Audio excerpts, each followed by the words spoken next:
కరీంనగర్లో ఓ తల్లి బావిలో 24 గంటలు నరకయాతన అనుభవించింది. కిసాన్ నగర్కి చెందిన లక్ష్మి అనే వృద్ధురాలు కూలి పని కోసం టవర్ సర్కిల్ లేబర్ అడ్డాకి చేరుకుంది.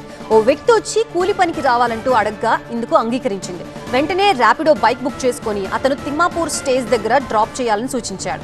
మరో వాహనంపై ర్యాపిడో బైక్ ఫాలో అయిన ఆగంతకుడు తిమ్మాపూర్ స్టేజ్ దగ్గరికి చేరుకున్నాక ఆమెని తన బైక్ పై సుస్తులాపూర్ సమీపంలోని పంట పొలాల్లోకి తీసుకువెళ్లాడు. ఆ తర్వాత ఆమెని బెదిరించి ఒంటిపై ఉన్న అరతులం బంగారం ఆభరణాల్ని లాక్కుని వ్యవసాయ బావిలోకి తోసేశాడు.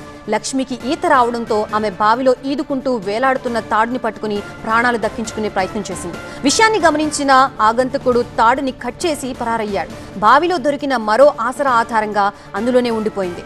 సుస్తులాపూర్లో కూలి పనికి వెళ్తున్నానని కొడుక్కి కాల్ చేసి చెప్పింది లక్ష్మి.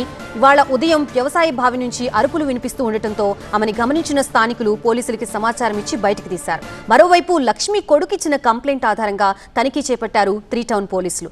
సెల్ సిగ్నల్ ఆధారంగా సుస్తులాపూర్ ఏరియాలో ఉన్నట్లు గుర్తించారు. బైక్ బుక్ చేసిన ఆగంతకుడి కోసం పోలీసులు గాలిస్తున్నారు.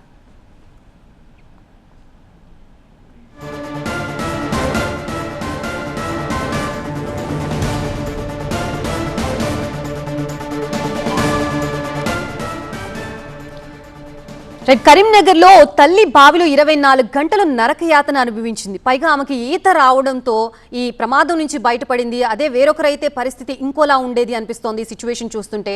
మరోవైపు ఎంతో కొంత ఈత వచ్చి బయటపడాలని ప్రయత్నించినా కూడా ఆ ఆగంతకుడు ఆ తాడుని కట్ చేయడం ఇంకా దారుణం అనిపిస్తోంది.